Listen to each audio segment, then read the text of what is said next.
మూడవ రాత్రి సభకు మనకు వాక్య సందేశాన్ని అందించడానికి మన మధ్యకు వచ్చినటువంటి మనకు ఆత్మీయులు పెద్దలు జేసీజీఎం మినిస్ట్రీస్ యొక్క వ్యవస్థాపకులైనటువంటి రెవరెండ్ జ్ఞాన ప్రకాష్ గారి రాత్రి మన మధ్య ఉండుటను బట్టిన ప్రభువుని స్తుతిస్తున్నాను. ఈ రాత్రి వారు మన మధ్యకు వచ్చారు. వారు కొంత అనారోగ్యంతో ఉన్న దేవుని పని ఆగకూడదని ఒక మంచి ఉద్దేశంతో వారి హృదయంలో ప్రభు ఉంచినటువంటి మాటలను మనతో పంచుకోవటానికి, మనల్ని బలపరచడానికి ప్రభు వారిని మన ముందుకు నడిపించారు. అందుని బట్టి ప్రభుకు స్తోత్రం చెల్లిద్దాం. ఈ రాత్రి తన దాస్తులను ప్రభు వాడుకొని మనకందరికి దీవెనకరంగా శ్రేష్టమైన మాటల ప్రభు అందించును గాక. దేవుడు తన ఆత్మ ద్వారా ఈ ప్రాంతాన్ని దేవుడు మహిమకరంగా ఉంచును గాక. ఆమె దేవునికి స్తోత్రం. ఇక ఆలస్యం చేయకుండా మన సమయాన్ని అంకులకిద్దాం. జ్ఞాన ప్రకాష్ గారు మన మధ్య ఉన్నారు. చప్పట్లు కొడుతూ దేవుని మహిమపరుస్తూ వారిని మన ప్రేమపూర్వకంగా ఆహ్వానించుకుందాం. సమయాన్ని వారికి అప్పగిస్తున్నాను. Praise the lord. ఈ సమయాన్ని ఇచ్చిన దేవునికి వందనాలు, మాస్టర్ గారికి కూడా వందనాలు. మాట్లాడేది మనుషుడు కావచ్చు కానీ మాటలు మాత్రం దేవునివి కదా. ఇంతసేపు చాలా 7:30 నుండి 9:30 అయిపోయింది. అంటే 2 hours పాటలు పాడారు కదా. ఒక్క అరగంట మీరు విసుగు చెందకుండా దేవుని వాక్యం వింటే మంచిది. ఎందుకంటే ఇది అసలైన సమయం, జీవితాలను మార్చే సమయం, కన్నీరు తుడిచే సమయం, కుటుంబాలను కట్టే సమయం కదా. మొదటి రోజు ఏమి విన్నారో చెప్తారా? మీరందరూ మొదటి రోజు హాజరయ్యారా? మొదటి రోజు ఏమి విన్నారో చెప్తారా ఎవరైనా?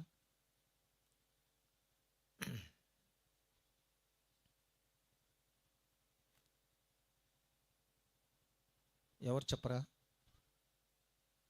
ఎవరు లేరా చెప్పేవాళ్ళు? మొదటి రోజు ఎవరు రాలేదు ఇక్కడికి? వచ్చారు కదా, ఏమన్నారు? మర్చిపోయారు కదా.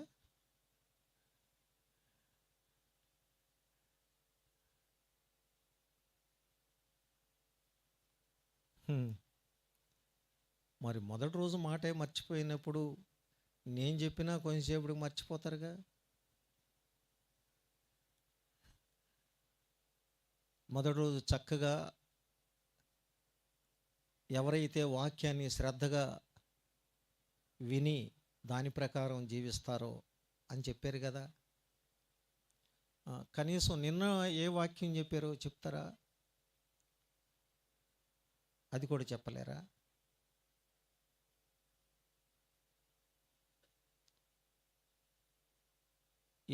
కొన్ని వేల ఖర్చు పెట్టి, కొన్ని వేలు ఖర్చు పెట్టి, కొన్ని నెలలు ఉపవాసం ఉండి మీ సేవకుడు ఈ మీటింగ్లు పెట్టిస్తున్నాడు కదా. క్రీస్తునందు ప్రయాస వ్యర్థం కాదు, మీరు దీవించబడాలి అనే కదా.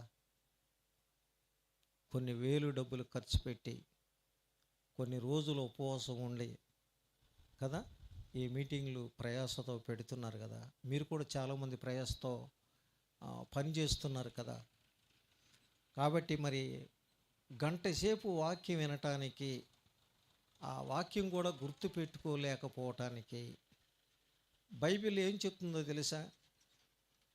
ఎవరు వాక్యాన్ని వినరో, అర్థమైందండి, దేవుని యొక్క నిబంధన వాక్యాలు వినరో, దాని ప్రకారం జీవించరో వాళ్ళు శాపగ్రస్తులు అని ఇర్మియా 11:3 చెప్తుంది. మీరు వచ్చింది మేము ఒకరోజు చెప్పేసి వెళ్ళిపోతాం, అలా కాదు. చెప్పిన మాట మీ జీవితాంతం మీ శరీరానికి మీ ఆత్మకు ఉపయోగకరంగా ఉండాలి కదా. ఓకే, ఈ 3వ రోజు ప్రభు పరిశుద్ధాత్ముడు నా మనసులో ఉంచిన మాట కొన్ని నిమిషాలు ధ్యానించాలని నేను ఆశిస్తూ ఉన్నాను. ప్రసంగి గ్రంథం 5వ అధ్యాయం 5వ అధ్యాయం 9వ వచనం. 9వ వచనం ఈ రీతిగా వ్రాయబడింది.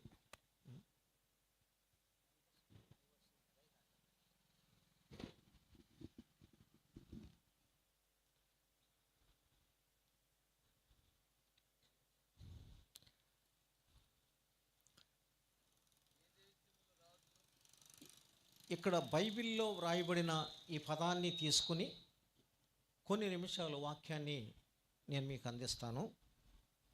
దాన్ని మనం వివరంగా విందాము, గ్రహించుదాం, అర్థం చేసుకుందాం, జీవితాలని కట్టుకుందాం. ఏ దేశములో అయితే రాజు భూమి విషయమై శ్రద్ధ పుచ్చుకుంటాడో ఆ దేశమునకు సర్వ విషయముల యందు మేలు కలుగును. హల్లెలూయా చెప్తారు ఒకసారి, ఇంకొకసారి చెప్తారా? దేశానికి ఒక రాజు ఉంటాడు, మనందరికి తెలుసు. రాజుగారి చేతిలో అధికారాలు ఉంటాయి, రాజుగారి చేతిలో నియమాలు ఉంటాయి, రాజుగారి చేతిలో చట్టాలు ఉంటాయి. రాజుగారి స్వాధీనములో మనుషులందరూ ఉంటారు. ఏ దేశానికి ఏ రాజు అయితే ఉంటాడో ఆ రాజుగారు, భూమి అంటే నేను అనుకుంటున్న మనుషులు అని, మనుషుల విషయంలో శ్రద్ధ తీసుకుంటాడో వాళ్ళకి అన్ని విషయాల్లో ఏం కలుగుతుందండి? మేలు కలుగుతుంది. రాజు అని పదాన్ని నేను ఉపయోగిస్తున్నా. రాజు అంటే రాజ్యాలను ఏలువాడు, రాజు అంటే ప్రజలను పరిపాలించేవాడు. ఏ రాజు అయితే నీతి నియమాలతో శ్రద్ధాసక్తులతో ప్రజలను పరిపాలన చేస్తాడో, ప్రజల మీద దృష్టి ఉంచుతాడో, ప్రజల మీద శ్రద్ధ ఉంచుతాడో ఆ ప్రజలు ఏం కలుగుతుందంట? మీరు వినాలి మరి. ఏం కలుగుతుంది? మేలు కలుగుతుంది. అదేంటండి, రాజుగారు పరిపాలన చేస్తే మాకు మేలు ఎలా కలుగుతుంది అని మీరు అనొచ్చు కదా. ఈ లోకంలో రాజ్యాలను ఏలే రాజులు ఉండొచ్చు. వాళ్ళ రాజ్యాలు కొంతకాలమే ఉంటాయి. వాళ్ళ రాజ్యాలు ఒక 5 సంవత్సరాలు ఉంటాయి. వాళ్ళ పరిపాలన 5 సంవత్సరాలు ఉంటాయి. కానీ మనం చెప్పుకోపోయే రాజు యుగ యుగాలకు రాజు అని బైబిల్ చెప్తుంది. ఎప్పటికండి? యుగ యుగాలకు రాజు అని చెప్తుంది. ఆ రాజు షాలేము రాజు అని కూడా వాక్యం చెప్తుంది. షాలేము రాజు అంటే సమాధానానికి, నీతికి ఒక కర్త అయి ఉన్నాడు. ఆయన మనుషులకు సమాధానం ఇచ్చే కర్త. ఆయన నీతికి కర్త, అన్యాయానికి కాదు, అబద్ధాలు మోసాలకి దోపిడీలకు కాదు, మనుషులను భయభ్రాంతులను చేయటానికి ఆ రాజుగారు ఉన్నది ఎందుకు అని అంటే ప్రజలకు సమాధానం ఇవ్వటానికి కర్త. ఆయన రాజులకే మహారాజు, ఆయన ప్రభువులకే ప్రభువు అని తిమోతి పత్రికలో పౌలు గారు 6:16 వచనంలో వ్రాయబడి ఉంది. అంటే ఈ రాజుగారు ప్రభువులకే ప్రభువు, రాజులకే రాజు. ఆ రాజుగారు ప్రతి ఇంటికి కావాలి, ప్రతి దేశానికి కావాలి, ప్రతి వ్యక్తికి కావాలి. ఏ రాజుగారైతే, ఏ దేశంలో ఏ రాజుగారైతే ఉండరో, ఏ దేశానికి ఏ రాజుగారైతే ఉండరో పరిపాలన అస్తవ్యస్తంగా, ప్రజలు అస్తవ్యస్తంగా ఉంటారు.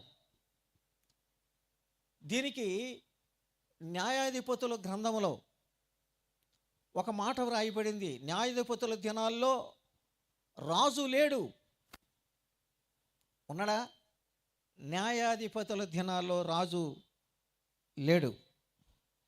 ఎన్నో అధ్యాయం అది? 17వ అధ్యాయం 6వ వచనంలో ఉంటుంది.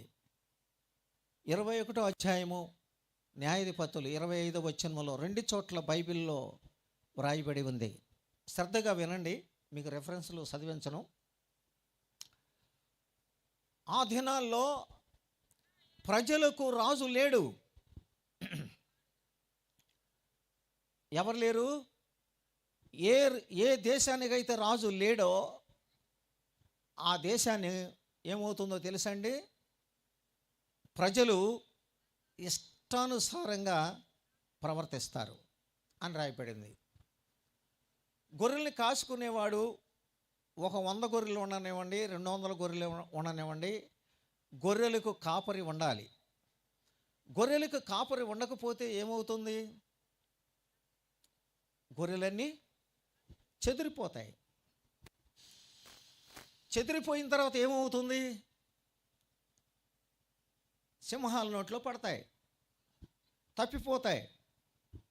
బలమైన జంతువుల నోట్లో పడతాయి, అవి తినేస్తాయి, దోచుకుంటాయి.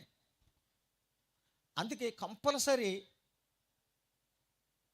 గొర్రెలకు కాపరి అవసరం. అదే రీతిగా శ్రద్ధ వహించాలి, అది కూడా రాజుగారు. ఏ సంఘాన్ని అయితే నడిపిస్తాడో ఆ సంఘాన్ని నడిపించే రాజుగారు ఆ సంఘం మీద శ్రద్ధ పుచ్చుకోవాలి. నేను అంటాను, మీరు బీడు బారిపోయిన భూమి మీద కూడా శ్రద్ధ తీసుకుంటే రత్నాలు పండుతాయి. తెలుసా మీకు ఆ విషయం? బీడు బారిపోయిన భూములు ఏమైనా ఉంటే అలాంటి వాటి మీద శ్రద్ధ తీసుకుంటే ఆ భూములు కూడా రత్నాలు పండించవచ్చు అని పెద్దవాళ్ళు చెప్తారు. అవునా కదండి? అంటే శ్రద్ధ కావాలి ఫస్ట్. ఈ రోజున సమాజంలో ఒక ఊరిని పరిపాలన చేయటానికి శ్రద్ధ కలిగిన రాజు లేడు. శ్రద్ధ అంటే రాజు ఉన్నాడు కానీ శ్రద్ధ కలిగిన రాజు లేడు. ఈ రోజున సంఘాలు నడిపించాలంటే శ్రద్ధ కలిగిన నాయకులు లేరు. ఈ రోజున ఇంటిని నడిపించాలంటే ఇంటిని నడిపించేటటువంటి సరి అయిన యజమానుడు లేడు. అందుకే కుటుంబాలలో ఏమవుతుందో తెలుసా? సమాధానము ఉండదు, పద్ధతి క్రమము ఉండదు. నేను అంటాను, ఒక ఇంటికి ఒక ఇల్లు చర్చికి వెళ్తారు. నేను అడిగాను, మా చర్చికి రారు. నేను అడిగాను, మీరు ఏ చర్చికి వెళ్తారో అని. అడిగినప్పుడు ఆమె చెప్పింది, నేను ఒక చర్చికి వెళ్తాను, మా ఆయన ఒక చర్చికి వెళ్తాడు, మా అబ్బాయిలు ఇంకొక చర్చికి వెళ్తాడు, మా కూతురు ఇంకొక చర్చికి వెళ్తాడు అని చెప్తుంది. అంటే ఆ ఇంటికి రాజు లేడు, ఆ ఇంటికి నాయకుడు లేడు, ఆ ఇంటికి సిస్టమేటిక్గా నడిపించేవాడు లేడు. అందుకే ఆ ఇల్లు ఎప్పుడు అలాగే ఉంటుంది. చర్చికి వెళ్ళినా కూడా మా ఊరికి రాజు ఉన్నాడు, కానీ ఆ రాజు మంచోడు కాదు, ఆ రాజు పద్ధతి కలిగిన వాడు కాదు, ఆ రాజు లంచగొండి. మా ఇంటికి యజమానుడు ఉన్నాడు కానీ త్రాగుబోతోడు కుటుంబాన్ని, భార్యను, పిల్లల్ని ఎలా పోషిస్తాడు? కుటుంబాన్ని ఎలా పోషిస్తాడు? లంచగొండి రాజు రాజ్యాన్ని ఎలా పరిపాలిస్తాడు అని ఒక ప్రశ్న మనందరికీ వస్తుంది. అవునంటారు కాదంటారు? మన ఇంటిని నడిపించేవాడు సరైన వాడు ఉంటే పిల్లలు బాగా క్రమశిక్షణలో ఉంటారు, కుటుంబం క్రమశిక్షణలో ఉంటుంది. కానీ ఏ కుటుంబమునకైతే నాయకుడు శ్రద్ధగా ఉండడో ఆ కుటుంబం అంతా విచ్ఛిన్నమవుతుంది, ఆ దేశము విచ్ఛిన్నమవుతుంది, ఆ ప్రజలకి సమాధానం లేదు. ఈ దేశాన్ని పరిపాలించే రాజులకు కూడా మనం చూస్తే ఎక్కడ చూసినా హత్యలు, ఎక్కడ చూసినా ఆత్మహత్యలు, ఎక్కడ చూసినా వక్రమమైన మార్గాలు, ఎక్కడైనా నీతి కనపడదు, ఎక్కడైనా నిజాయితీ కనపడదు, ఎక్కడైనా సమాధానం కనపడదు. కుటుంబాలే పతనమైపోతున్నటువంటి రోజులు ఇవన్నీ. అందుకే ఏ రాజు అయితే దేశం మీద శ్రద్ధ తీసుకుంటాడో ఆ దేశము, లేకపోతే ఆ భూమి విషయమై శ్రద్ధ తీసుకుంటాడో, ఆ భూమి విషయమై శ్రద్ధ తీసుకుని ఏ రాజుగారైనా సరే చాలా మేలు కలుగుతుందంట. మన మేలు కావాలా, కీడు కావాలా? చెప్పండి. మేలు కావాలా, కీడు కావాలా? ఉందంటారా? రాజ్యానికి రాజు లేకపోతే, రాజ్యానికి నాయకుడు లేకపోతే, సరైన పరిపాలన చేసేవాడు లేకపోతే, నీతి న్యాయాలతో జరిగించేవాడు నాయకుడు లేకపోతే దేశం విచ్ఛిన్నం అవుతుంది, కుటుంబం విచ్ఛిన్నం అవుతుంది, ప్రజలు విచ్ఛిన్నం అవుతారు. అవునంటారా కాదంటారా? అందుకే ఇక్కడ చెప్పేది ఏంటంటే, ఏ దేశం మీద రాజుగారు ఉంటాడో ఆ దేశానికి ఏం కావాలండి? శ్రద్ధ కావాలి. ఏ నాయకుడు ఇప్పుడు ఆ రాజు? ఏ రాజు గురించి మనం మాట్లాడుకుంటున్నాం? షాలేం రాజు. షాలేం అంటే నీతి, షాలేం అంటే సమాధానం, నీతికి రాజు, యుగాలు ఉన్న రాజు, ప్రభువులకు ప్రభువు. నేను అంటాను, ఈ లోకములో ఉన్నటువంటి రాజులకి నీతి న్యాయాలు ఉండకపోవచ్చు, మంచి చెడులు తెలియకపోవచ్చు, ప్రజల క్షేమాభివృద్ధి తెలియకపోవచ్చు. కానీ ఈ లోకములో ఉన్నటువంటి రాజులు, ఈ లోకములో ఉన్న అధికారులు ప్రజలు మేలు కోరకపోవచ్చు. కానీ ఈ రాజు మాత్రం ప్రజలందరి విషయంలో, ప్రజల అందరి విషయంలో ఆయన శ్రద్ధ తీసుకునే రాజు అని బైబిల్ చెప్తుంది. హల్లెలూయా. శ్రద్ధ పుచ్చుకుంటాడు ప్రతి మనిషి మీద, ప్రతి వ్యక్తి మీద, ప్రతి దేశం మీద, ప్రతి కుటుంబం మీద.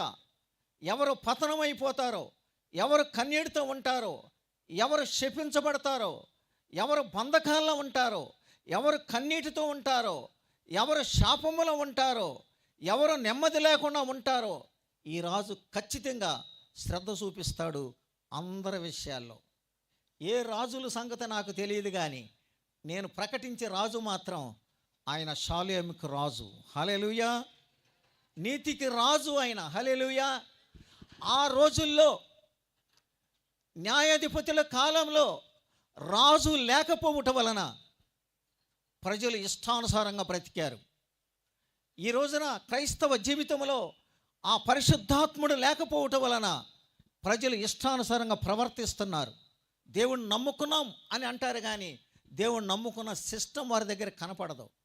మాటల్లో వక్రమం, పద్ధతిలో వాళ్ళ నడిచే జీవితంలో వక్రమం, వాళ్ళు చేసే అలవాట్లో వక్రమం, అంతా కూడా క్రమము లేని జీవితం, నడిపింపు లేని జీవితం, నీతి న్యాయాలేని జీవితం కనపడుతూ ఉంటుంది. అందుకే రాజు ఉండాలి ప్రతి వ్యక్తికి.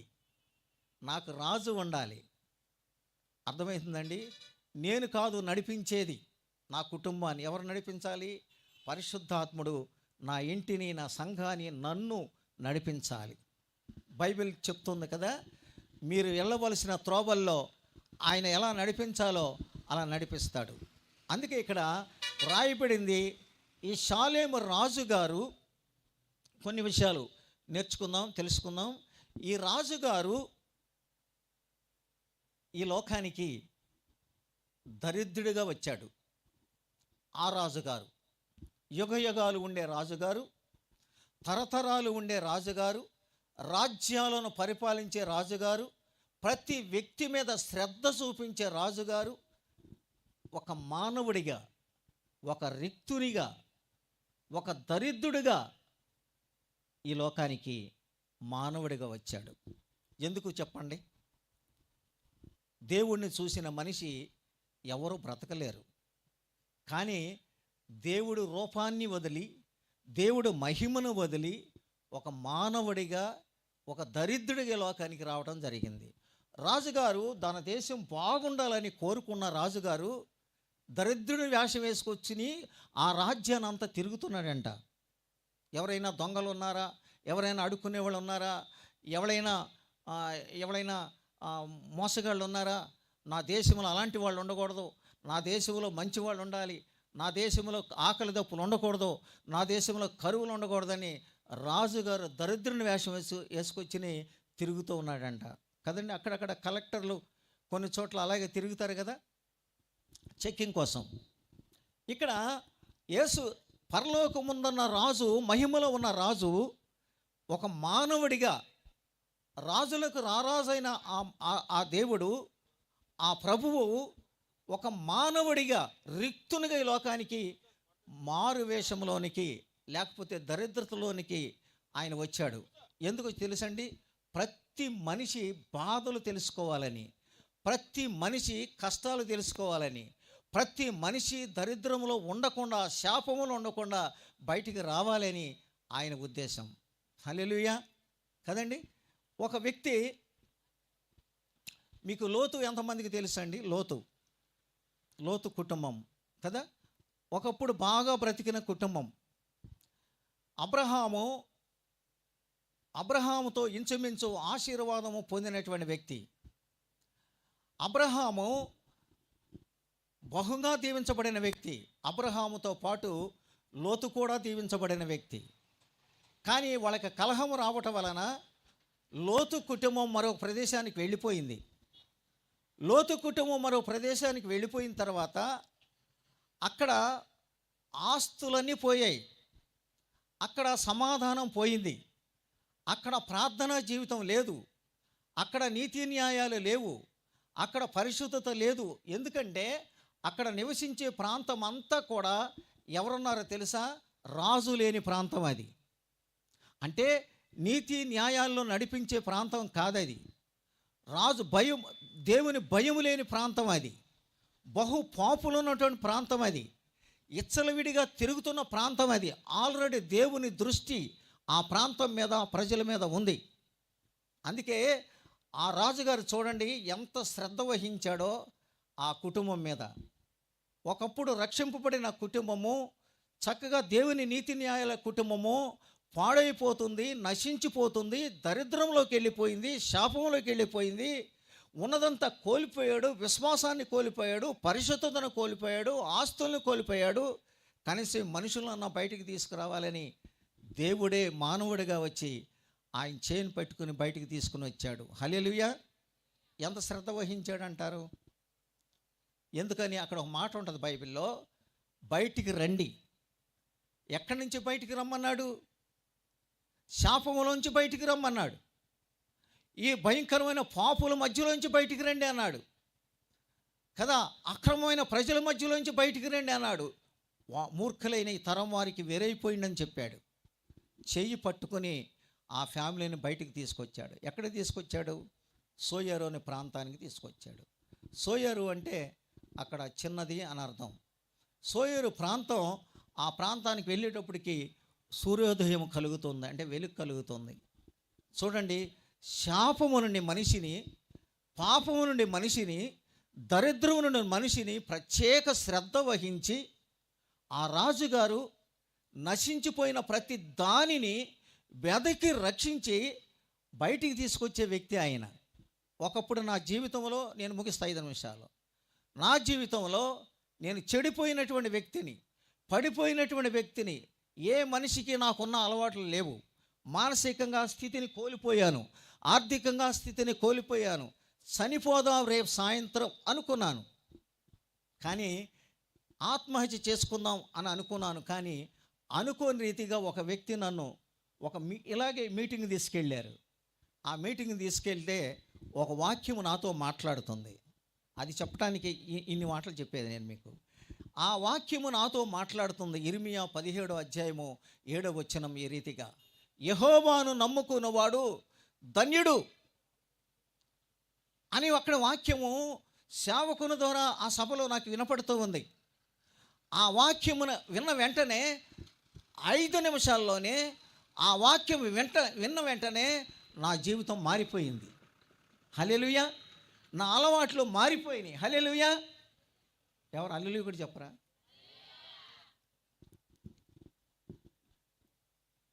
ఆ రోజున రాజు నా పట్ల శ్రద్ధ వహించకపోతే, నశించిపోయిన నన్ను నా కోసం ఎలాంటి సభలు పెట్టి వాక్యం చేత మాట్లాడకపోతే నేను ఎక్కడ ఉండేవాడినో తెలుసా? ఏమైపోయేవాడినో తెలుసా? ఎలాంటి స్థితిలో ఉండేవాడినో తెలుసా?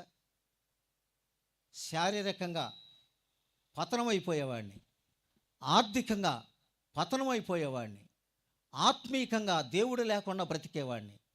కానీ నా జీవితాన్ని ఎప్పుడైతే ఆ దరిద్రపు స్థితిలో నుంచి మార్చాడో, ఈ రోజున ఇక్కడ నిలబడి ఆయన మాటలు చెప్తూ ఉన్నాను. హల్లెలూయా. మన రాజు ఎలాంటి వాడు అంటారు? సామెతల గ్రంథం 29వ అధ్యాయం ఈ మాట చదివి ముగించుకుందాం మనం. 14వ వచనం. ఏ రాజు దరిద్రులకు సత్యముగా న్యాయము తీర్చునో ఆ రాజు సింహాసనం నిత్యముగా స్థిరపడి ఉండును. మన రాజు సింహాసనం ఎప్పటిదాకా ఉండదు చెప్పండి? 5 సంవత్సరాలు ఉండేదేనా? కాల పరిమితి ఉండేది కాదు. ఏ రాజు అయినా అన్యాయంగా బ్రతికిన నన్ను, అక్రమంగా బ్రతికిన నన్ను, శాపములో ఉన్న నన్ను, పాపములో ఉన్న నన్ను, దరిద్రములో ఉన్న నన్ను, పాపముల చేత అపరాధముల చేత చచ్చిపోయిన నన్ను, ఆ రోజున నన్ను నా మీద శ్రద్ధ చూపించకపోతే నాకు మేలు కలిగేదంటారా? నా జీవితం మారేదంటారా? నా కుటుంబ పరిస్థితి ఎలా ఉండేది? నేను ఊహించుకోలేను. ప్రియమైన దేవుని పిల్లారా, ఏ రాజు ఇక్కడ ఏమంటున్నాడంటే, ఏ రాజు దరిద్రులకు సత్యముగా న్యాయము తీర్చునో ఆ రాజు సింహాసనం నిత్యముగా ఉంటుంది. హల్లెలూయా, హల్లెలూయా. అర్థమైందండి? మన రాజుగారు ఉండేది, మనం ఉండేది. ప్రభు ఒక మాట అంటున్నాడు తెలుసండి, నాది ఈ లోకము కాదు, నాది ఈ రాజ్యము కాదు, ఈ రాజ్యానికి నేను రాజుని కాదు, నా రాజ్యము వేరు, మీ రాజ్యము వేరు. యుగ యుగాలు ఉండే రాజ్యం ఒకటి సిద్ధపరిచాడు పాపులకి. ఒక్కొక్క మనిషిని వెతికి ఆదాముని వెతికినట్టు, తాగుబోతులను వెతికినట్టు, దొంగలను వెతికినట్టు, వ్యభిచారులను వెతికినట్టు, మోసగాళ్ళని వెతికినట్టు ఈ రాజు ఎంత న్యాయాధిపతి అండి! ఈ రాజు ఎంత మంచోడు! కనీసం చెడిపోయిన వ్యక్తిని తల్లిదండ్రులు కూడా పట్టించుకోరు. కనీసం చెడిపోయిన వ్యక్తిని వీడు దరిద్రుడని వదిలేస్తారు, వీడు పనికిరాడని వదిలేస్తారు. కానీ నా రాజు, నా ప్రభువు నా మీద ఎంత శ్రద్ధ తీసుకున్నాడో తెలుసా? మీలో ఒక్కొక్కళ్ళు రక్షింపబడిన వాళ్ళు ఉన్నారు, కానీ మీ మీద ఒక్కొక్కళ్ళ మీద దేవుడు వెతికి రక్షించలేదంటారా? జీవితాలను మార్చలేదంటారా? నిజంగా నేను ఒక మాట చెప్పమంటారా? దేవుడెవరో నాకు తెలియదు, ఎలా ఉంటాడో నాకు తెలియదు. నేను కూడా అన్య సంబంధమైనటువంటి ఆచారాలు నలిగిన వ్యక్తిని, అన్నీ చేసిన వ్యక్తిని. కానీ ఆచారాలు అన్నీ వచ్చాయి, కానీ నా జీవితం మారలేదు, అంటే ఆత్మశుద్ధి కాలేదు. ఎప్పుడైతే నా రాజు నన్ను దర్శించాడో, ఎప్పుడైతే నా రాజు నన్ను వెతికి రక్షించాడో, అన్యాయంగా బ్రతికిన నన్ను న్యాయమైనటువంటి మార్గంలోనికి తీసుకొచ్చాడో, నా జీవితం గొంగళ పురుగు లాంటి జీవితం ఎలా మారిందండి? సీతాకోక చిలుకగా మారింది.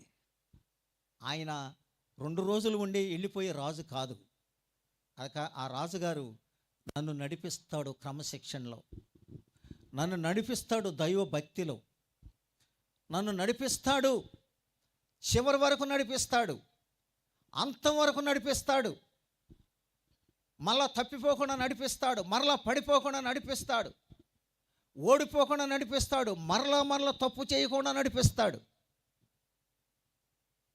యథార్థంగా జీవించేటట్టు నడిపిస్తాడు, సత్యమైన మార్గంలో నడిపిస్తాడు, న్యాయమైన మార్గంలో నడిపిస్తాడు. వైద్యుడు లేకపోయినా ఆ పరమ వైద్యుడు వచ్చి స్వస్థపరుస్తాడు. ఆదరణ లేనప్పుడు ఆదరిస్తాడు. ఎప్పటి వరకు అండి? నన్ను ఏలువాడు, నిన్ను ఏలువాడు, మనల్ని ఏలువాడు. ఆయన రాజ్యము ఎప్పటి వరకు ఉంటుందంటే యుగాలు ఉండే అంతము లేని రాజ్యమై ఉంది, అంతము లేని రాజుగారై ఉన్నాడు. హల్లెలూయా. నేను అంటాను, ఈ రాజ్యములో ఆకలి దప్పులు ఉంటాయి, ఈ రాజ్యములో నీతి న్యాయాలు ఉండవు, ఈ రాజ్యములో అక్రమాలు ఉంటాయి, ఈ రాజ్యములో చీకటి బ్రతుకులు ఉంటాయి.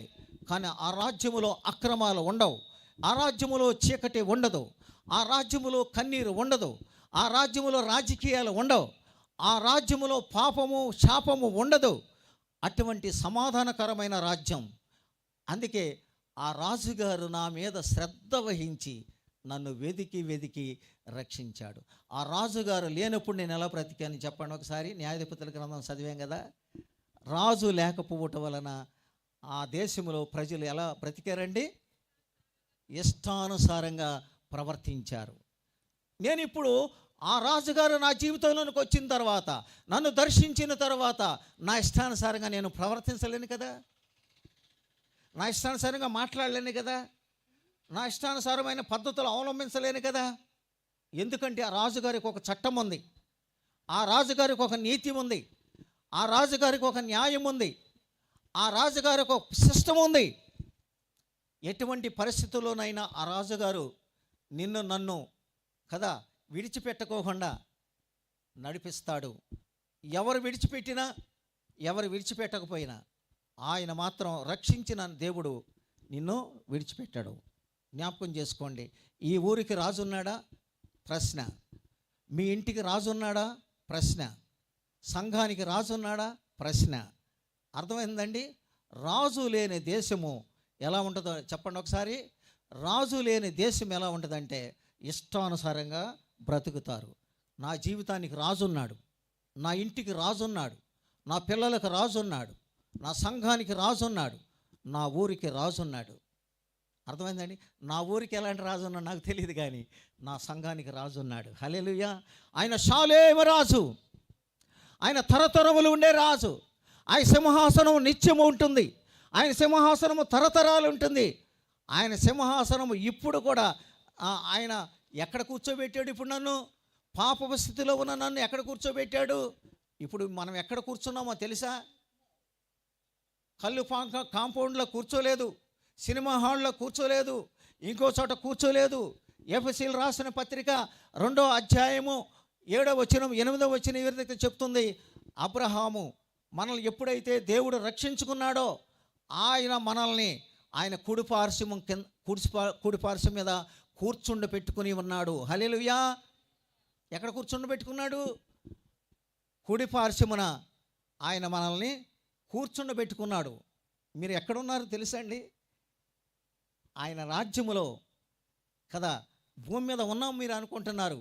ఎప్పుడైతే లోకం నుండి వేరైపోయారో, మారు మనసు పొందారో, మీరందరూ కూడా దేవుడు మిమ్మల్ని పరిపాలించే రాజుగా ఉండాలి, మీ కుటుంబాన్ని పరిపాలించే రాజుగా ఉండాలి. తాగుబోతులు మీ కుటుంబాన్ని పరిపాలించకూడదు, దొంగలు మీ ఇంటిని పరిపాలించకూడదు, మీ పిల్లల్ని పరిపాలించకూడదు. కానీ నా ఇంటిని, నా పిల్లల్ని, నా కుటుంబాన్ని దొంగలు కాదు, నా ప్రభువే నన్ను ఏలాలి రోజు. అందుకే పౌలు గారు ఏమంటాడు తెలుసండి? ఏ పాపము నన్ను ఏలనీయకుడి అని చెప్తున్నాడు. దావీదు కూడా ఇదే మాట అంటాడు, ఏ పాపము నన్ను, నా కుటుంబాన్ని ఏలనీయకుడి అని చెప్తాడు. ఎవరు ఏలాలి మరి? నా రాజు. నీతి న్యాయాలు కలిగిన ఆ రాజు మనల్ని ఏలాలి. అందరూ కళ్ళు మూసుకుందాం, ప్రార్థన చేద్దాం, ఒక తీర్మానంలోకి వద్దాం. నీకు ఏ రాజు ఉన్నాడో, నీ ఇంటికి ఏ రాజు కావాలో ఒక తీర్మానం చేసుకుందాం. రాత్రి విన్నాం, ప్రభువా ప్రభు అని పిలవటం కాదు, ప్రభువా ప్రభు అని పిలవటం కాదు, కానీ ప్రభువు మాట చొప్పున మన జీవితాలను కట్టుకుంటే, మన జీవితాలని, మన కుటుంబాలని కట్టుకుంటే ఆ రాజే మీ కుటుంబాన్ని నడిపిస్తాడు, ఆ కుటుంబాన్ని పోషిస్తాడు, ఆ కుటుంబాన్ని ఆదరిస్తాడు.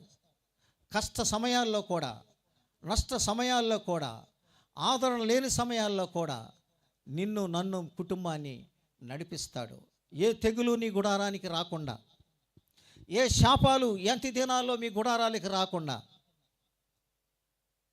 ఏ బలహీనతలో నీ యొక్క జీవితానికి రాకుండా ఆయన ప్రతిరోజు నిన్ను నడిపిస్తాడు. బైబిల్ రాయబడింది, మన రాజుగారు ప్రతిరోజు మన భారాన్ని భరిస్తున్నారు. రాజుగారి కొదువేముందండి? రాజుగారు అధికారం కలిగిన వాడు. రాజుగారి చట్టములో మనం ఉన్నాం. రాజుగారి నీతి నియమాల్లో మనం ఉన్నాం. ఆ నీతి నియమాల్లో బ్రతకాలి. లోకస్తులులాగా కాదు,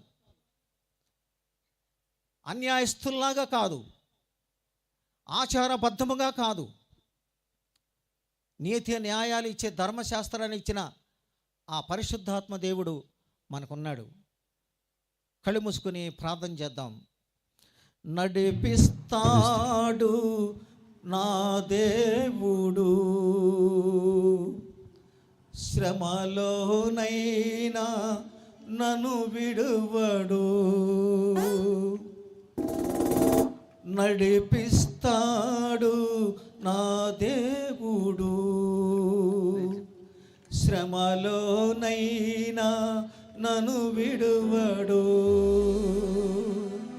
అడుగులు తడబడినా, అలసటపై పడినా, అడుగులు తడబడినా, అలసటపై పడినా, చేయి పట్టి వెన్ను తట్టి చక్కని ఆలోచన చెప్పి, చేయి పట్టి వెన్ను తట్టి చక్కని ఆలోచన చెప్పి నడిపిస్తాడు నా దేవుడు, శ్రమలోనైనా నన్ను విడువడు.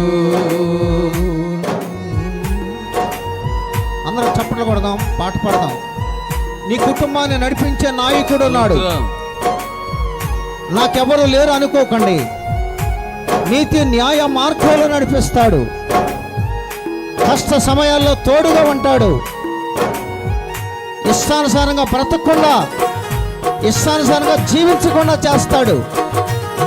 ఆయన సింహాసనం తరతరాలు ఉంటుంది.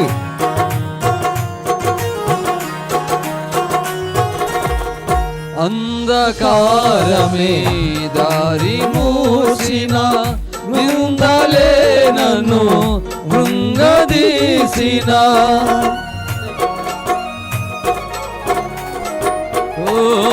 అంధకారమే దారి మూసిన, నిందలే నన్ను కృంగదీసిన, తన చిత్తం నెరవేర్చుతాడు,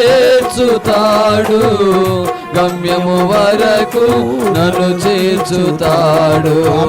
తన చిత్తం నెరవేర్చుతాడు, గమ్యము వరకు నన్ను చేర్చుతాడు.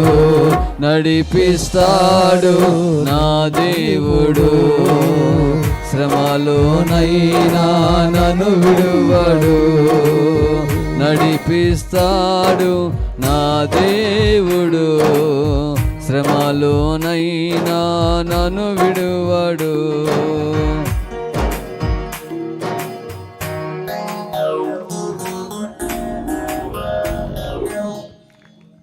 ప్రియమైన దేవుని సంఘమా, నీ కుటుంబాన్ని మీద నీకు శ్రద్ధ ఉండాలి. నీ భక్తి మీద నీకు శ్రద్ధ ఉండాలి.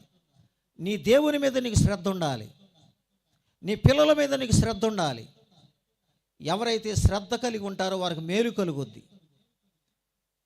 వారి జీవితాలు మీరు చూడండి. శ్రద్ధ కలిగిన వారి కుటుంబాలు ఎలా ఉంటాయో, శ్రద్ధగా భక్తి చేసే వారి జీవితాలు ఎలా ఉంటాయో, దైవజనులు శ్రద్ధ కలిగి సేవ నడిపిస్తూ ఉన్నారు. ఆ శ్రద్ధతోనే సంఘం బలంగా నడిపించబడుతుంది, ఆశీర్వదించబడుతుంది. శ్రద్ధ లేకపోతే గొర్రెలు ఏమవుతాయి? శ్రద్ధ లేకపోతే దేశం ఏమవుతుంది? శ్రద్ధ లేకపోతే కుటుంబాలు ఏమవుతాయి? మన రాజుగారు అంతం లేని రాజ్యాన్ని మనకు అనుగ్రహించాడు. మనందరి మీద శ్రద్ధ వహించిన రాజు ఉన్నాడు. ఆయన రాజ్యము తరతరములు ఉంటుంది. జ్ఞాపకం చేసుకోనండి. డబ్బు తరతరాలు ఉండదు, మనుషులు తరతరాలు ఉండరు, ఈ లోకం తరతరాలు ఉండదు, మనం తరతరాలు ఉన్నాం. కానీ ఈ లోకాన్ని విడిచిన తర్వాత కూడా ఆ రాజ్యంలోని ప్రవేశం మనకు దొరుకుతుంది. నమ్ముదాం, ప్రార్థన చేద్దాం. హల్లెలూయా, హల్లెలూయా. దేవునికి ప్రార్థనలో మనం ముందుకెళ్దాం. దైవ సేవకుల చక్కటి విషయాల ప్రభు మనకు జ్ఞాపకం చేశారు. అందరము ప్రార్థనా పూర్వకంగా ప్రభు వైపు మన చేతులు చాచి, మన రాజు మన ప్రభువు, ఈ రాజును కలిగినటువంటి ప్రజలు నెమ్మదిగా బ్రతకగలరు. ఈ రాజును నమ్ముకున్నటువంటి వారి జీవితంలో కార్యాలు చూడగలరు. ఈ రాజు నీకు యజమానుడిగా ఉండగలిగితే, ఈ రాజు చేతి కిందకు నువ్వు రాగలిగితే, ఈ రాజుపై నువ్వు ఆధారపడి బ్రతకగలిగితే నీ జీవితంలో అనేకమని కార్యాలను చూడగలవు, ధైర్యంగా జీవించగలవు, నెమ్మదిగా బ్రతకగలవు. ఈ లోకంలో ఉన్నటువంటి రాజులు స్వార్థపరులేమో కానీ ఎదుగో శాలేమో రాజు అయినటువంటి దేవుడు, రాజులకు రాజు అయినటువంటి దేవుడు, ప్రభువులకు ప్రభు అయినటువంటి యేసుక్రీస్తు యొక్క చేతి కిందకు మనం రాగలిగితే ఆయన మనకు నెమ్మదిని కలుగు చేసే దేవుడు. దేవానికి స్తోత్రాలు చెల్లిస్తున్నాం. నీవు మాత్రమే నాయన నమ్ముకున్నదగినటువంటి వాడవు, నీవు మాత్రమే మమ్మల్ని పోషించే దేవుడవు. మీరు మాకు రాజుగా ఉంటే మేము ధన్యులము నాయన. ప్రజల నీకులు కోరుకుంటుంటారు, ప్రజల నీకుల మీద ఆశ కలిగి ఉంటారు, కానీ వారి జీవితంలో ఆశించిన దొరకక నిరుత్సాహంతో బ్రతుకుతున్న కుటుంబాలు ఉంటాయేమో. కానీ ఈ శాలేము రాజు అయినటువంటి యేసుక్రీస్తు క్రిందకి, ఆయన నాయకత్వానికి నువ్వు అప్పగించగలిగితే, ఆయన చేతి కిందకు నువ్వు రాగలిగితే, నీ జీవితాన్ని ఆయన చేతికి అప్పగించగలిగితే, ఆయన నీతో ఉండే దేవుడు, విడిచిపెట్టేవాడు కాడు. దేవానికి స్తోత్రాలు చెల్లిస్తున్నాం. నా తండ్రి నీకే వందనాలు, నా తండ్రి నీకు స్తోత్ర, దేవానికి స్తోత్ర. నిన్ను మాత్రమే నీ నమ్యానయా, నీవు మాత్రమే నా ధైర్యము యేసయ్యా, నీ బాహుబలమే నడిపించును, నా స్థితులన్నిటినీ సరిచేయును, నీ బాహుబలమే నడిపించును, నా స్థితులన్నిటినీ సరిచేయును. కృప చూపువాడవయ్యా, నీ పిల్లల స్వరమెత్తి పాడుదాం. ఎవరైతే ఆయన రాజుగా అంగీకరించగలుగుతారో, ఎవరైతే నా తండ్రి అని ఆయన స్వీకరించగలుగుతారో, వారి జీవితంలో గొప్ప ధైర్యము. నీ పిల్లలకు కృప చూపువాడవయ్యా, నిన్ను మాత్రమే ఈ రాత్రి హృదయపూర్వకంగా, నీవు మాత్రమే నా ధైర్యము యేసయ్యా. స్తోత్రం. ఆయన నీ ముందుగా ఉండగలిగితే, ఆయన నీకు నాయకుడిగా ఉండగలిగితే, నీ ముందు నీ వెనక ఎన్ని ఆటంకాలు ఉన్నా, ఎవరు ఎదురొచ్చినా నీ మీద విజయం పొందగలరు, విజయాన్ని పొందలేరు. స్తోత్రం. గ్లోరీ. ఆత్మపూరులై హృదయపూర్వకంగా స్తోత్రం. గ్లోరీ. హల్లెలూయా. నా తండ్రి శాలేము రాజువైన దేవానికి స్తోత్రాలు.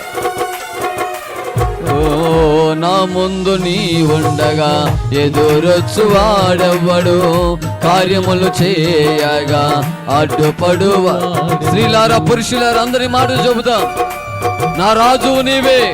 ఓ నా ముందు నీ ఉండగా ఎదురొచ్చు వాడెవ్వడు, కార్యములు చేయగా అడ్డుపడు వాడెవ్వడు.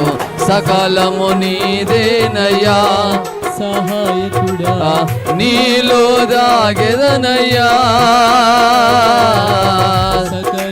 గ్లోరీ. సహాయకుడా నీలో దాగెదనయ్యా. జయమిచ్చువాడవయ్యా, నీ పిల్లలకు జయాన్ని పొందాలి అనుకుంటే, ధైర్యంగా జీవించాలి అనుకుంటే, నెమ్మదిగా బ్రతకాలి నువ్వు అనుకుంటే, సమాధానము కలిగి జీవించాలని నువ్వు అనుకోనగలిగితే ఈ రాత్రి జీవితాలు ప్రభువుకు అప్పగించు. ఈ రాత్రి నీ కుటుంబాలు ప్రభు చేతికి అప్పగించు. బలమిచ్చువాడవయ్యా, నీ పిల్లలకు బలమిచ్చువాడవయ్యా, జయమిచ్చువాడవయ్యా, నీ పిల్లలకు జయమిచ్చువాడవయ్యా, సమకూర్చువాడవయ్యా, నీ పిల్లలకు సమకూర్చువాడవయ్యా, సమకూర్చువాడవయ్యా, నీ పిల్లలకు సమకూర్చువాడవయ్యా. నిన్ను మాత్రమే నే నమ్మానయ్యా, నీవు మాత్రమే నా ధైర్య పరభక్షందల కరమదుల రిబ రిబౌరా కరమర్షందల కరమదుల రిబౌరా భక్షందల యేసయ్యా, నిన్ను మాత్రమే నే నమ్మానయ్యా, నీవు మాత్రమే నా ధైర్యం యేసయ్యా, నా ధైర్యం యేసయ్యా, నా ధైర్యం యేసయ్యా, నా ధైర్యం యేసయ్యా, యేసయ్యా,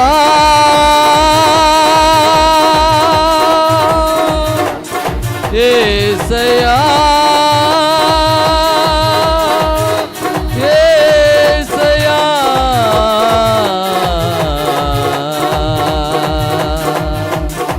నా ధైర్యము యేసయ్యా.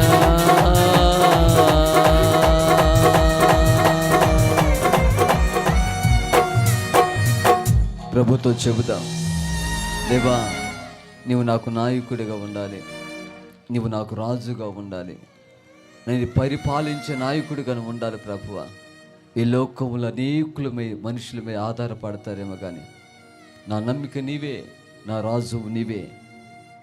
ఆయన శ్రద్ధ నిలిపేటువంటి దేవుడు, శ్రద్ధ వహించే దేవుడు కనుక ఈ మాట ప్రభుతో చెబుదాం. అయ్యా, నా మీద శ్రద్ధ చూపేవారు ఎవ్వరు లేరు, నా స్థితిని మార్చేవారు ఎవ్వరు లేరయ్యా. రాజు అయిన దేవా, నా మీద శ్రద్ధ నిలిపే దేవుడు, ఏ పక్షపాతము లేకుండా, ఏది ఆశించకుండా, నా నుండి ఏది కోరకుండా నా మీద శ్రద్ధ నిలిపే దేవుడు అయ్యా. నీవు నా రాజుగా ఉండండి నాయన, నా తండ్రిగా ఉండండి ప్రభువా, నాకు నాయకుడిగా ఉండండి అయ్యా. నన్ను నడిపించే ప్రభువా ఒక అధికారిగా మీరు ఉండండి నాయన. ఇదిగో నీ అడుగు జాడలను నడుస్తానని ఒక తీర్మానముతో కూడిన ప్రార్థన మనం చేద్దాం, ప్రార్థన చేసుకుందాం. చివరి ప్రార్థన ఆశీర్వాదములతో మనం ముందుకెళ్దాం. నాన్నగారు ప్రార్థన చేస్తారు, మనం ముందుకెళ్దాం. హల్లెలూయా, హల్లెలూయా, హల్లెలూయా, హల్లెలూయా. ప్రార్థన పిల్లరా, గత 3 దినాలుగా దేవుడి గ్రామాన్ని ప్రేమించి, ప్రజలను ప్రేమించి చక్కని ఆశీర్వాద పండుగలు నిచ్చాడు. గత 3 రాత్రులు దేవుడి సన్నిధిలో దేవుడు అద్భుతంగా వాడుకున్నాడు. దేవునికి స్తోత్రం చూద్దాం. హల్లెలూయా. దేవుని వాక్యంలో ఒక చక్కని మాట ఉంది, ఈ దినమందైన సమాధానమైన సంగతులను నువ్వు నేర్చుకుంటే నీకు మేలు కలగబోతుంది. ఈ 3 దినాలు నీ కొరకు, నీ కుటుంబ రక్షణ కొరకు, నీ యొక్క ఆశీర్వాదము కొరకు, నీ దీవెన కొరకు, నీ బిడ్డల దీవెన కొరకే దైవ సేవకులు అందించిన సందేశము, దేవుని వాక్యం ఈ రాత్రి కాలంలో కూడా ఇదిగో నీ రాజు, ఆ రాజు నువ్వు చేర్చుకుంటే ఆ రాజు చేతి కిందకు వస్తే నువ్వు ఆశీర్వదించబడతావని చక్కని సందేశాన్ని దైవజనులు అందించారు. రాజు లేని రాజ్యము, శరం లేని నాయకత్వము ఎక్కడ వర్ధల్లలేదు అని విన్నాం. ఈ రాత్రి కాలం నీతికి రాజు, సమాధానానికి రాజు, ప్రభువులకు ప్రభు, రాజులకు రాజు యేసు రాజును చేర్చుకొని నీవు నీ కుటుంబం దీవించబడాలని దైవజనుడు ప్రేమించి, గ్రామాన్ని ప్రేమించి, ఈ ప్రజలను ప్రేమించి, ప్రయాసతో భారముతో సభలను ఏర్పాటు చేశాడు. ఈ రాత్రి ఆ రాజు నిన్ను వర్ధల చేయాలని, ఆ రాజు నీ కుటుంబాన్ని దీవించాలని, ఆ రాజు నీ వంశాన్ని వర్ధిల్ల చేయటానికి ఇదిగో నీకు ఒక రాజు కావాలి. అమ్మా, అన్న, తల్లి, చెల్లి, అన్నా, నీకు రాజు ఉన్నాడా? నీ కుటుంబాన్ని పరిపాలించే రాజు ఉన్నాడు, ఆయనే సమాధానపు రాజు. అందుకని ఈ రోజున దేవుడు దైవజనులు తిరిగితో మాట్లాడింది ఏమనగా, ఇప్పుడైనను ఈ సమాధాన సంగతులు నేర్చుకుంటే నీకు మేలు మేలు. ప్రార్థన. దయగలిగిన మా రక్షకుడా, ప్రేమగల తండ్రి, గత 2 రాత్రులు అద్భుతంగా నీ దాసుల ద్వారా మీరు మాట్లాడి ఈ 3వ రాత్రి కూడా నాయనా దివ్యకరమైన సందేశాన్ని అందించేందుకు నీకు స్తోత్రాలు చెల్లిస్తున్నాము నాయన. దైవోక్తి లేక ప్రజలు కట్టు తప్పి తిరుగుతున్నారని చెప్పినట్లుగా రాజు శ్రద్ధ వహించకపోతే, రాజు శ్రద్ధ చూపించకపోతే, రాజు శ్రద్ధ కలిగి ఉండకపోతే ఆ దేశము, ఆ ప్రజలు ఏమవుతారో తండ్రి మీకు తెలుసు. అలాంటి స్థితి కాక నాయన సర్వమానవులు రక్షించడానికి యేసు రాజుగా భూమికి వచ్చారు. దరిద్రులను ధనవంతులుగా చేయటానికి, మీరు దరిద్రులు అనుభవిస్తున్న మనుషులను ధనవంతులు చేయటానికి వచ్చారయ్యా. అందుకే నీవు సమాధానకర్తవు. ఇట్టి గొప్ప భాగ్యాన్ని మాకు ఇచ్చావు. ఈ రాత్రి కాలంలో నీ దాసులను పెట్టుకొని గొప్ప సందేశాన్ని అందించేందుకు నీకు స్తోత్రాలు చెల్లిస్తున్నావు. వర్తమానమైన ప్రతి బిడ్డని మీరు ఆశీర్వదించి దీవించండి. వారి వారి కుటుంబాల్లో ఇంకా మీరు వారికి రాజుగా ఉండకపోతే ఆ కుటుంబాల్లో వారిని రాజుగా చేర్చుకొని రాబో దినాల్లో వర్ధిల్లటానికి నీ కృప దయచేయండి. కూడి వచ్చిన ప్రజలందరినీ దీవించండి. చేరి వచ్చిన ప్రజలను దీవించండి. వర్తమాన దాసును దీవించండి. ఇదిగో సేవ చేస్తున్న దాసుడు దాసురాలని కుటుంబాన్ని దీవించండి. ఈ గ్రామాన్ని ఆశీర్వదించండి. రేపు రాత్రి ఆఖరి కూడిక జరగబోతుండగా నీ పరిశుద్ధాత్మ ప్రభావం ప్రాంతమంతా ఆవరింప చేయండి నాయన. నీ కార్యం చేయండి. కూడి వచ్చిన ప్రతి వారిని దీవించలాగా ఆరకృష్ణ వారిని, ఈ మైక్ సిస్టమ్ అంతా కూడా నీ స్వాధీనంలో ఆధీనం ఉంచారు. అందుని బట్టి నీకు స్తోత్రాలు. ఇక జరగబోయే కార్యక్రమంలో మీరు తోడుగా ఉండి దీవించమని యేసు నామమున అడుగుచున్నాము తండ్రి. ఆమేన్. తండ్రి అయిన దేవుని ప్రేమ, ప్రభువైన యేసుక్రీస్తు వారి కృప, పరిశుద్ధాత్మని సహవాసం కూడిన మనకు సకల పరిశుద్ధులకు సదా తోడై ఉండును గాక. Amen, amen, amen. Praise the Lord. మీ అందరికీ వందనాలు.